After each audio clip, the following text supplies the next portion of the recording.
1 Samuel chapter 2, New International Version. Then Hannah prayed and said, "My heart rejoices in the Lord. In the Lord my horn is lifted high. My mouth boasts over my enemies, for I delight in your deliverance. There is no one holy like the Lord.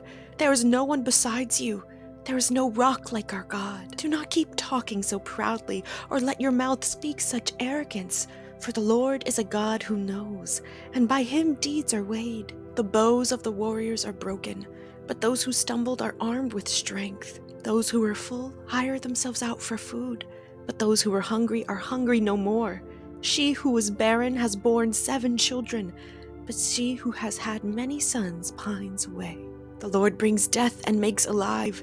He brings down to the grave and raises up. The Lord sends poverty and wealth. He humbles and he exalts. He raises the poor from the dust and lifts the needy from the ash heap. He seats them with princes and has them inherit a throne of honor. For the foundations of the earth are the Lord's. On them he has set the world. He will guard the feet of his faithful servants, but the wicked will be silenced in the place of darkness. It is not by strength that one prevails. Those who oppose the Lord will be broken. The Most High will thunder from heaven. The Lord will judge the ends of the earth. He will give strength to his king and exalt the horn of his anointed. Then Elkanah went home to Ramah, but the boy ministered before the Lord under Eli the priest. Eli's sons were scoundrels. They had no regard for the Lord. Now it was the practice of the priests that whenever any of the people offered a sacrifice, the priest's servant would come with a 3-pronged fork in his hand while the meat was being boiled, and would plunge the fork into the pan or kettle or cauldron or pot. Whatever the fork brought up, the priest would take for himself. This is how they treated all the Israelites who came to Shiloh. But even before the fat was burned, the priest's servant would come and say to the person who was sacrificing, "Give the priest some meat to roast. He won't accept boiled meat from you, but only raw."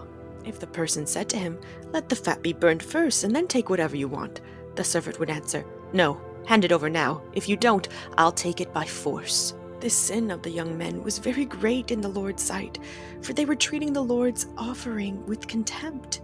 But Samuel was ministering before the Lord, a boy wearing a linen ephod. Each year his mother made him a little robe and took it to him when she went up with her husband to offer the annual sacrifice. Eli would bless Elkanah and his wife, saying, "May the Lord give you children by this woman to take the place of the one she prayed for and gave to the Lord." Then they would go home. And the Lord was gracious to Hannah. She gave birth to 3 sons and 2 daughters. Meanwhile, the boy Samuel grew up in the presence of the Lord. Now Eli, who was very old, heard about everything his sons were doing to all Israel and how they slept with the women who served at the entrance to the tent of meeting. So he said to them, "Why do you do such things? I hear from all the people about these wicked deeds of yours. No, my sons, the report I hear spreading among the Lord's people is not good. If one person sins against another, God may mediate for the offender. But if anyone sins against the Lord, who will intercede for them?" His sons, however, did not listen to their father's rebuke, for it was the Lord's will to put them to death. And the boy Samuel continued to grow in stature and in favor with the Lord and with people. Now a man of God came to Eli and said to him, "This is what the Lord says.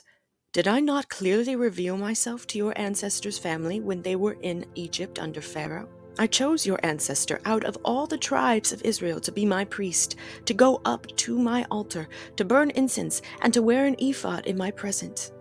I also gave your ancestors' family all the food offerings presented by the Israelites. Why do you scorn my sacrifice and offering that I prescribed for my dwelling? Why do you honor your sons more than me by fattening yourselves on the choice parts of every offering made by my people Israel? Therefore the Lord, the God of Israel, declares, I promised that members of your family would minister before me forever. But now the Lord declares, far be it from me. Those who honor me I will honor, but those who despise me will be disdained. The time is coming when I will cut short your strength and the strength of your priestly house, so that no one in it will reach old age, and you will see distress in my dwelling. Although good will be done to Israel, No one in your family line will ever reach old age. Every one of you that I do not cut off from serving at my altar, I will spare only to destroy your sight and sap your strength, and all your descendants will die in the prime of life. And what happens to your 2 sons, Hophni and Phinehas, will be assigned to you. They will both die on the same day. I will raise up for myself a faithful priest who will do according to what is in my heart and mind. I will firmly establish his priestly house, and they will minister before my anointed one always. Then everyone left in your family line will come and bow down before him for a piece of silver and a loaf of bread and plead, "Appoint me to some priestly office so I can have food to eat."